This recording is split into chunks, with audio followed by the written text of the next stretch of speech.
Muy buenos días, gracias por acompañarnos. Qué tema, qué temón. Y gracias por ser tan valientes de hablar sobre esto.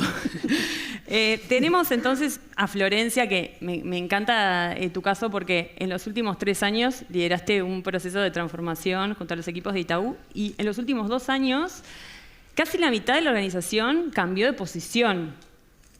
Tremendo.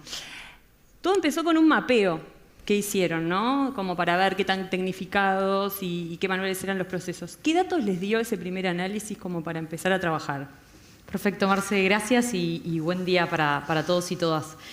La realidad es, tal cual comentabas, hace 3 años empezamos todo un proceso de transformación que tuvo 3 grandes etapas. La primera, de alguna manera, fue poder convertir la organización a que podamos tener equipos que empiecen a poner mucho más foco en el cliente, trabajando con tecnología. Una segunda etapa que nos llevó a revisar dónde estábamos y qué oportunidades teníamos a nivel negocio, y eso también nos llevó a que de alguna manera tengamos que reestructurar y cambiar mucho de lo que hacíamos. Y una tercera etapa que lo que hicimos fue mapear todos los procesos que teníamos en la organización, desde el back office hasta nuestra primera línea, y eso arrojó una oportunidad de poder reducir el tiempo de alguna forma entre un 35 y un 50%, con una oportunidad de, cuando literalmente mapeamos todos los procesos, y de eso salió que un 20% podíamos procesos eliminar, un 50% automatizar y un 30% optimizar, ¿no? Y eso obviamente nos hizo de que formáramos equipos que empiecen a trabajar en poder automatizar procesos, eliminar con todas las dificultades que eso trae. Después siempre hablamos de tecnología, pero después está la parte humana y eso obviamente trae resistencias, trae desafíos, pero sin dudas de que hoy, cuando vemos el avance del 50%, estamos logrando de alguna manera que la organización se vuelva más ágil, atendiendo mucho mejor a las necesidades que tienen hoy nuestros clientes. Y eso de tener más tiempo para lo comercial, ¿no? O sea, de no estar entrando a la sucursal, o sea, las tareas que se desempeñan, capaz que mucho tiempo que es muy rutinario, como de burocrático. O sea, ¿cómo cambia la forma de trabajo para quien está ahí al frente con el cliente? Buenísimo. Ahí va. Esto cambió todo de alguna forma nuestro back, pero también tal cual comentás, el front. Nosotros detectamos que en nuestras sucursales de alguna manera había mucha carga operativa. Y necesitábamos poder volver a la persona o al front mucho más de atender al cliente, de poder conectar con el cliente, entender las necesidades y todo eso llevó no solamente el trabajar los procesos para eficientizarlos, sino que también volver a la primera línea mucho más comerciales y con mucho, de alguna manera foco en reskilling y en upskilling de las personas. Bien. Viviana.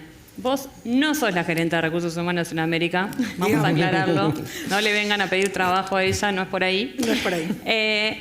Pero tu rol pasa por apoyar a las distintas empresas dentro del parque, de la zona franca, que son como 500, a buscar esas necesidades que tienen justamente vinculado a los recursos humanos. Además tenés trayectoria en Uruguay 21.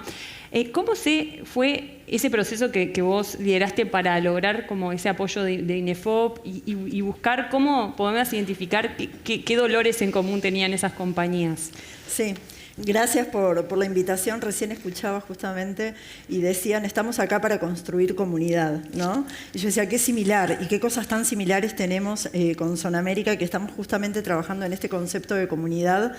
Y no solo comunidad de negocios, que por supuesto lo somos una comunidad de negocios, pero los negocios cada vez nos traen nuevos desafíos, ¿verdad? Entonces, una de las cosas que Sonamérica siempre está tratando de innovar y de pensar distinto y pensar fuera de la caja fue decir, bueno, a ver, está claro que el real estate va a tener sus desafíos, que el mundo cambió, post pandemia todo cambió, pero fundamentalmente lo que más cambia son los desafíos que tienen las empresas en relación al talento. Entonces, y todo este proceso de la transformación digital, cómo nos va a llevar en cascada a hacer transformaciones en el negocio, transformaciones en los procesos y transformaciones fundamentalmente en la cultura y en las personas. Entonces, a partir de ahí fue que se planteó esta estrategia de empezar a trabajar desde nuestra área con todas las empresas del campus primero identificando, conociendo, entendiendo, ¿no? Entonces eso nos llevó mucho tiempo entender, porque no es distinto una empresa que está en un sector de logística de uno que está en un sector financiero o que hace trading o que hace tecnología, no tiene nada que ver por sectores. Luego las plataformas de negocios pueden ser absolutamente distintas en lo que hacen en Zona América, y ahí empezamos como a entender de que había un hilo conductor.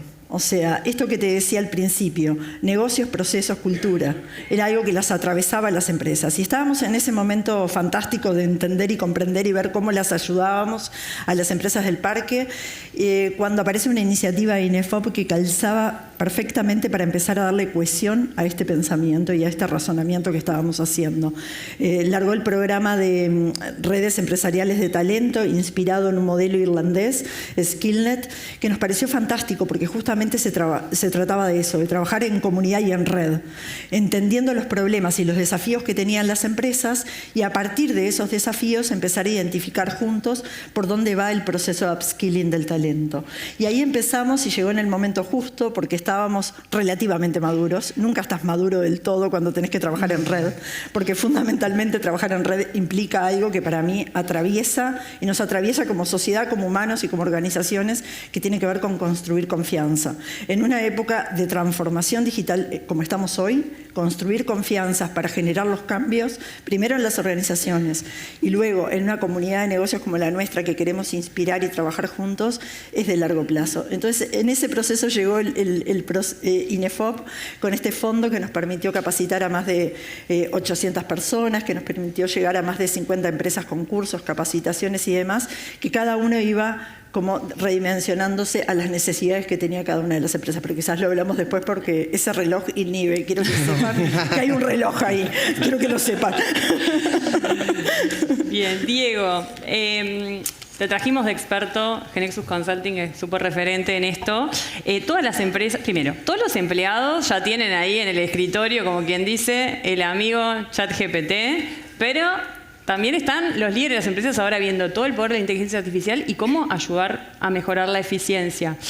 ¿Qué preguntas me tengo que hacer yo, si estoy como líder de una empresa, para ver qué puedo hacer, dónde puedo aplicar inteligencia artificial y dónde no? O sea, tiene que haber cosas para las que la inteligencia artificial no sirve. Está bueno separar la paja del trigo.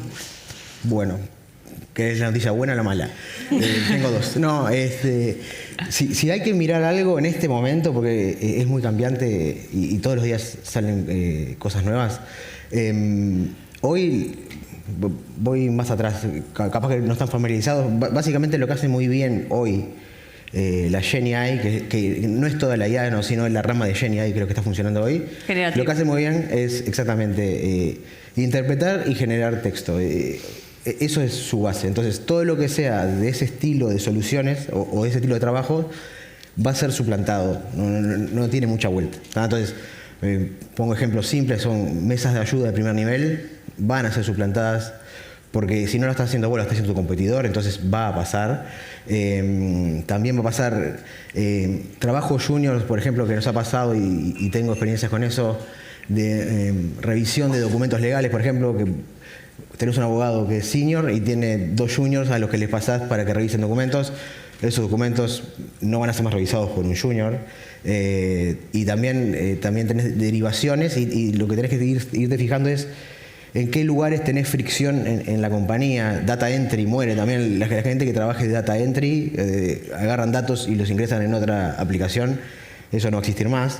Y lo que se tiene que fijar en realidad en los niveles más altos es, primero, esa capa no va a estar más. Y lo que hay que hacer es, un poco lo que están hablando ustedes, es yo no sé hasta dónde va a ir esto. Esa es la realidad. Yo miro muchos papers todos los días, básicamente.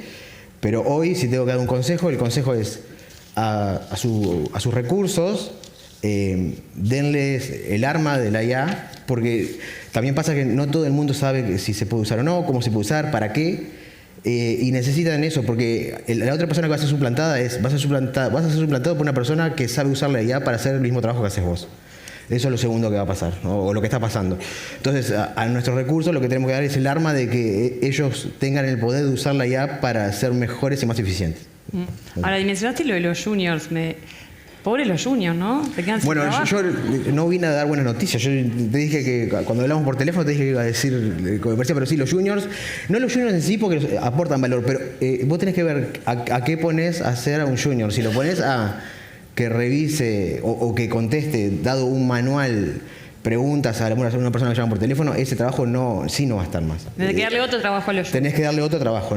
Ese trabajo no es necesario. Para él son trabajos, como decías vos hoy, van a ser más humanos y más de resolución, con una capa más de conocimiento arriba, no solamente seguir un manual o revisar algo. Florencia, ¿qué pasa cuando un jefe, que en general muchas veces se dice, que bueno, tengo un equipo de 10, 15 personas, qué importante que soy, le decís, bueno, ahora no vas a tener 10, 15, vas a tener 3, porque el resto se va a sustituir o se va a reasignar para otro rol. ¿Qué pasa ahí y cómo trabajan justamente para gestionar el cambio con los liderazgos y hacer el monitoreo de ese reskilling? Buenísimo, Marce, tremenda pregunta y tal cual comenté al principio, siempre que hablamos de tecnología o de transformación digital, la parte humana y de gestión humana es súper importante y gestión del cambio.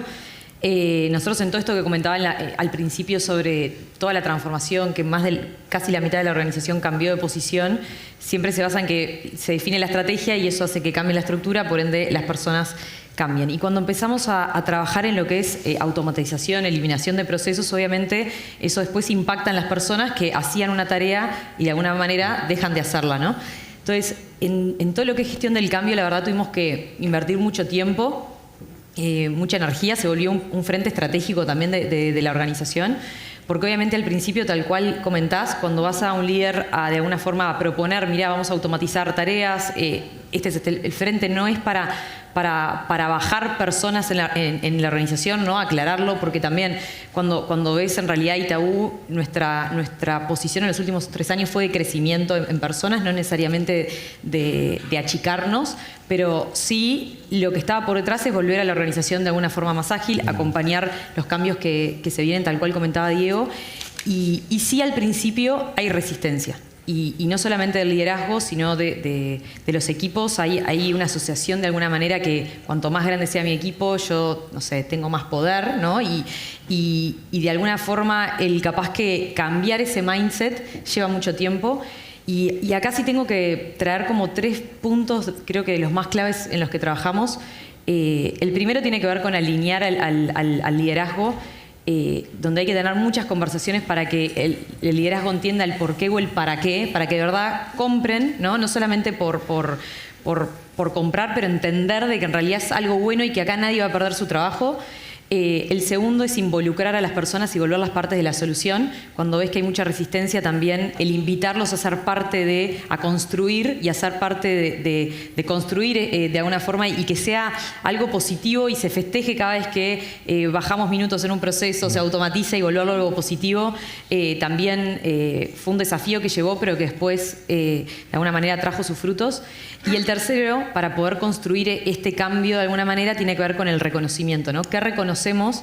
Y cuanto más se empieza a reconocer, que no necesariamente tiene que ser monetariamente, sino a veces es simplemente visibilizar qué bueno que está pasando esto, miren todos los minutos que de alguna forma estamos liberando en tal tarea, cuando el propio equipo también dice, ya no tengo que hacer esta tarea, me puedo ir de licencia tranquilo porque esto ya ya está automatizado, no tengo que yo estar preocupado y empezar a visibilizar de alguna manera y a reconocer cuál es el camino por el que queremos ir. También nos ayudó mucho en esto de bajar esas barreras y de alguna manera que más personas se comprometan con esta gran causa. Viviana, ¿cuáles fueron las principales capacitaciones y proyectos de upskilling que gestionaron a raíz de esto que comentabas de este proyecto y qué impacto tuvieron? Mira, básicamente cuando recién empezamos a mirarnos como red y a identificar los problemas, quedaba claro en el plan que iba a ir por el lado de las ciencias de datos y los procesos y todo el tema de las metodologías, un poco lo que tú traías. Y después, cuando empezamos a rodar, una de las cosas que pasó fue que primero la red se empezó a ampliar, ¿no? Pasamos de 10 empresas a 40 empresas que pudieron ser parte y sumarse de distintas formas. Pero lo más curioso fue que, te diría que 1/3 solo de las capacitaciones estuvieron en temas específicos de ciencias de datos o metodologías. El resto todo estuvo en el negocio, en cómo mejorar el negocio, cómo cambiar la estrategia del negocio, la comunicación, los líderes, cómo se preparaban a los líderes y a los equipos para la transformación.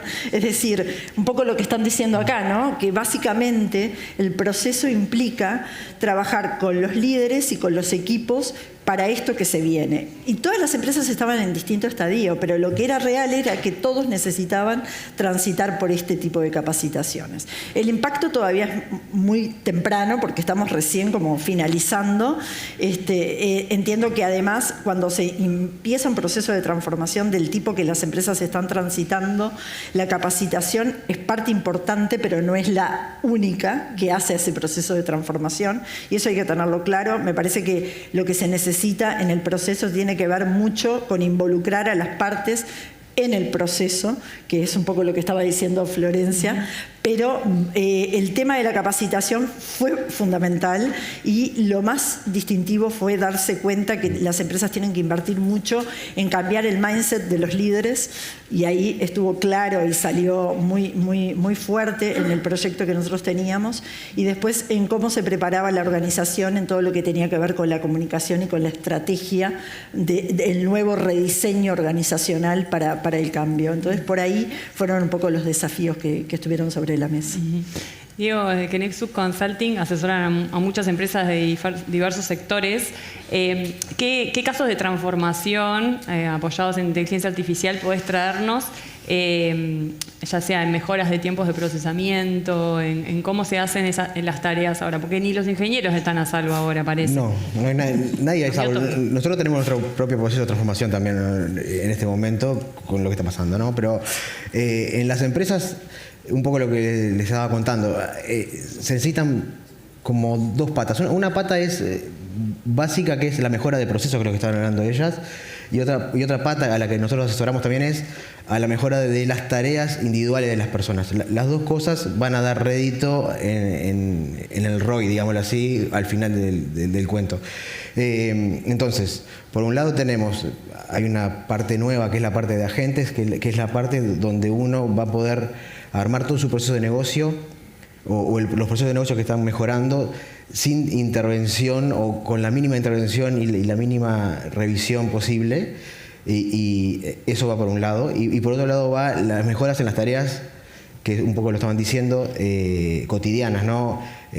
Generar un acta, hacer un resumen, hacer una investigación, pedir datos. Y para esas dos cosas son dos ramas separadas. Hay una rama que es propia, y es lo que asesoramos nosotros, propias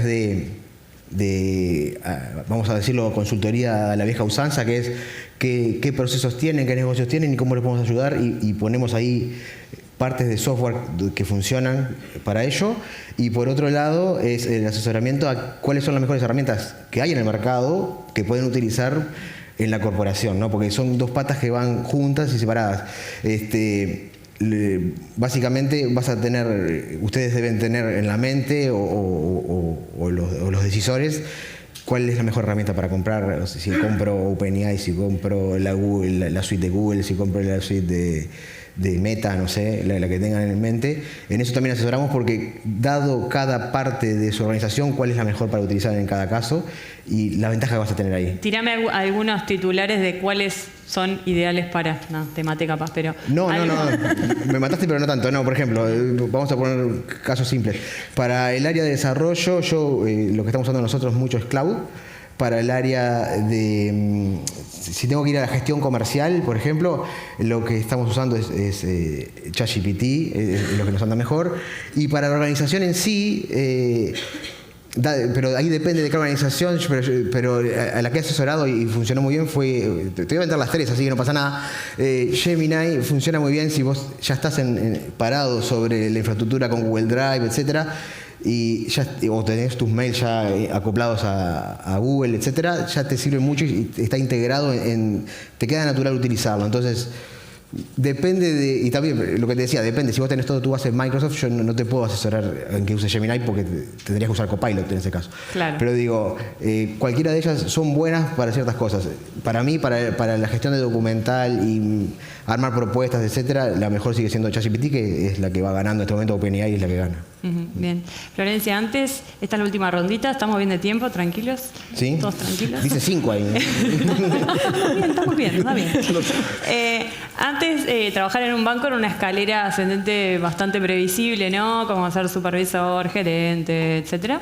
Pero con la transformación digital eso cambió. O sea, ahora hay nuevos perfiles de carreras. ¿Qué especialidades se están formando y captando en los bancos como Itaú? Buenísima pregunta, Marce. Ahí, a ver, lo primero es el mix de alguna forma de skills que tenemos hoy versus lo que había antes. Creo que cuando vemos, no sé, 8 o 10 años para atrás, de alguna forma, yo siempre digo en el banco, las habilidades o el mapa de skills eran muy generalistas, ¿no? De alguna manera se tomaban siempre personas estudiantes, lo charlábamos un poquito antes, que se formaban en la carrera bancaria, ¿no? Y así de alguna manera estaban las carreras como más conservadoras o clásicas armadas. Hoy por hoy, en realidad, el mix de skills que tenemos hoy en el banco es súper variado. En los últimos 3 años, tal cual comentaba antes, no solamente hubo un crecimiento en personas en la organización, sino que empezamos a captar de mercado otros skills que hoy no teníamos, mucho más enfocados en tecnología, en datos, en marketing de performance, con roles mucho más analíticos, y la organización de alguna forma viró de tener especialidades más, o sea, perfiles más generalistas a más especialistas. Ese es como el gran cambio. ¿Y eso qué desafío trae? De alguna manera, el tener que montar carreras, mapas de skills, nuevas habilidades, formación para que esas personas también de alguna manera el mix entre captar de mercado y también reconvertir en la organización es como lo más desafiante. Y creo que ahí para capaz que les puede servir algo que hicimos nosotros que nos ayudó muchísimo, fue generar un grupo de trabajo que está continuamente atándole un poco con la pregunta anterior, mapeando no solamente, bueno, qué áreas de alguna forma van a alivianarse de carga operativa, cuáles son las habilidades de esas personas, cuáles son las necesidades que tenemos y de alguna forma empezar a atar habilidades con personas para realmente enfocarnos en la reconversión y de alguna manera es nuestra responsabilidad poner todas las herramientas para que las personas se puedan reconvertir. Y creo que ese es como el gran desafío que tenemos por delante. Viviana, sos socióloga y me contaste que solés discutir bastante con la inteligencia artificial. Tengo mis momentos. Tenés tus momentos, bueno, todos los tenemos. Cuando nos miente, decís, dale, esto está mal. A veces siento que tengo una relación, pero después me doy cuenta que no. Que no tiene sentimientos. ¿Cómo definirías el principal desafío humano en tiempos de inteligencia artificial? Sí. A ver, sí es verdad que discuto, pero es más anecdótico en el sentido de que me he dado cuenta en el tiempo de que el desafío principal que tenemos como humanos es aprender de nuevo o reaprender a hacer las preguntas correctas. Porque en definitiva, cuando estamos frente a la IA generativa, nos encontramos con que creemos que todo lo sabe, y seguramente sí, porque maneja un montón de fuentes de información, que nos va tirando fuentes y fuentes y fuentes y une rápidamente, mucho más rápido de lo que podríamos, todo en un resumen fantástico, pero cuando empezás a hilar fino te das cuenta que tiene errores o tiene falta de comprensión o no hiciste la pregunta correcta, que me parece que ahí es donde nos encontramos en un desafío enorme, lo dijo Jodal hace poco en otra conferencia, me parece que por ahí hay un desafío como humanos, pero si tuviera que identificar algo, el hacer preguntas correctas tiene que ver con estimular y seguir trabajando fuertemente desde el sistema educativo, pero también cada humano en el pensamiento crítico. Básicamente, creo que ahí es donde se va a jugar el partido, el pensamiento crítico y cómo realmente nos desafiamos como humanos en el pensamiento crítico. Obviamente podemos apostar por la productividad, eso es una ventaja, o sea, vamos a ser más productivos como humanos, como organizaciones, ante la inteligencia artificial, pero creo que al medio desafío. De eso tenemos que trabajar nuestro pensamiento crítico, nuestra capacidad de adaptarnos y nuestra capacidad de ser flexibles. Que como humanos estamos acostumbrados a que últimamente nadie nos pedía adaptate, sé flexible. O sea, sí, es verdad, yo cuando estudié en facultad nos decían, tranquila, vas a tener que estudiar toda la vida, pero no parecía tan real. Y en realidad ahora, que tengo 50, lo cual es muy complejo, me doy cuenta que es tan real, o sea, ya no sé cuándo me voy a jubilar, la longevidad en la que estamos como sociedad nos cambia la mirada. Entonces, indistintamente de todo, lo único que sé es que voy a transitar todo mi mundo laboral estudiando, formándome y adaptándome a las nuevas tecnologías. Y lo celebro realmente más allá de la discusión. Pero como humanos ahí tenemos un desafío y como sociedad. Y el otro que para mí no lo quiero perder de vista, por esto de que soy socióloga en el origen, son las desigualdades que todo esto va a traer y cómo los trabajamos. Primero como sociedad, porque hay muchísimas desigualdades que están presentes y que ahora se hacen más visibles. Y luego cómo lo trabajamos a nivel de las organizaciones. Justamente tenés un talento que puede haber quedado rezagado y cómo justamente lo traes de nuevo a la conversación. Y ahí también se generan desigualdades. Y se generan desigualdades también en el talento que está fuera, en esa pecera esperando para ingresar.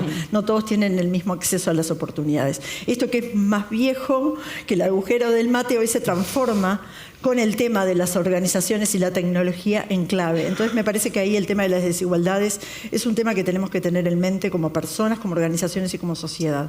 Y por último, porque dijo 000,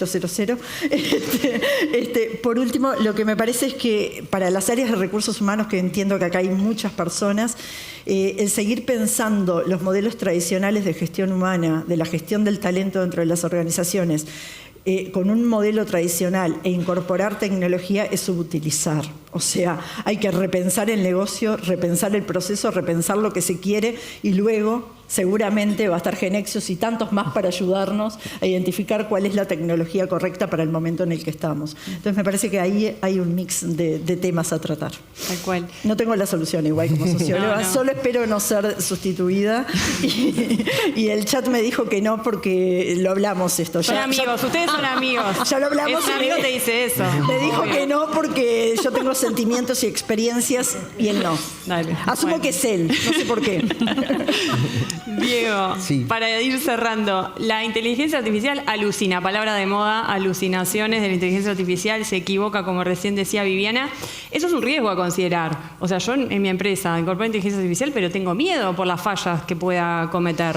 ¿Qué 2 o 3 consejos le darías a las empresas para el momento de incorporar inteligencia artificial en este tema de los errores? Bueno, es un poco lo que hablaba hace un ratito con lo del el ejemplo de los abogados. El monitoreo humano no va a dejar de estar. Lo que sí vas a requerir de menos personas para hacer ese monitoreo. Te pongo otro caso más, te pongo que nosotros tenemos es todo lo que son documentos que hay que verificar del estilo tengo un poder por un lado o quiero dar un crédito. Bueno, tengo un caso que es con un banco, pero es un crédito que se quiere dar y para la persona se le requieren cosas del estilo su último sueldo, etcétera. Eso ahora no lo valida un humano, lo valida directamente la IA. No tenés por qué validarlo un humano. Ahora, eso no se le otorga el préstamo porque a OpenAI se le antojó que estaba bien dárselo. Ahora voy a contar una cosita más, pero eso es lo que necesita arriba es alguien que monitoree. Se ahorró el tiempo de tener que abrir y mirar todos los documentos y solamente tiene que verificar al final, ¿no? Entonces, esa parte mejora el proceso y mejora la cantidad de personal que tenés que tener ahí. Voy a decir una cosa, capaz que lo conocen el caso. Hay un bot que no es acá, es en American Airlines, que una persona reclamó porque se le había muerto la madre y ese día tenía que viajar y quería que le restituyeran el dinero, se lo devolvieran, y el bot se lo dio el dinero. Pero en las políticas, en realidad, no era así. En realidad no había que retornarle nada. Lo que pasó con el pobre bot fue que lo despidieron al bot. El bot quedó fuera de trabajo, pero ahí hizo un sesgo y una alucinación que podríamos haber hecho nosotros como humanos con sentimientos, digámoslo así, pero no estaba en las políticas de la empresa. Entonces, alucinó para bien, capaz. En cualquier momento arman un sindicato de los bots, me parece. Exacto. Cuidado. Tampoco le permitimos el error al bot, ¿no? Porque si lo hubiera hecho un humano, capaz que al humano no lo echamos por ese bot se dio de baja en ese momento. Entonces, las alucinaciones van a existir, para eso hay que monitorearlo con personas, sigue pasando, las personas no van a tener que dejar de monitorearlo, sino que hay muchas cosas que van por debajo que se van a acotar y se les va a poner warnings para que límites para que eso se encasille, básicamente. Una chiquitita, Sí. no me maten. En caso de la gente que presenta currículum, por ejemplo, que ahora en un montón se seleccionan por inteligencia artificial, capaz que la gente no está haciendo el currículum de la manera que la tiene que hacer pensando en cómo lo mira la inteligencia artificial. Entonces ahí no se está perdiendo talento por un tema de lenguaje o de adaptación a ese cambio. Bueno, nosotros tenemos una solución con eso, justamente, pero en nuestra solución, por ejemplo, la última palabra no la tiene el bot, ¿no? O llamémosle así, o la inteligencia artificial. Eso lo único que te da es un marco donde después lo recalifica una persona. No deja de estar ese monitoreo. Lo que se ahorra es tener un resumen de los perfiles de las personas, en vez de tener que leer 100 currículums la gente de recursos humanos, ve el resumen y nada más. Y ve la calificación que pensó por las competencias que tiene que le podría dar. Eso no quita que hay una persona que tuvo la entrevista, sube su nota por la entrevista y con eso resuelve a quien contrata. Bien, bueno, muchas gracias a los tres. Un gusto. Gracias, Marce. Gracias.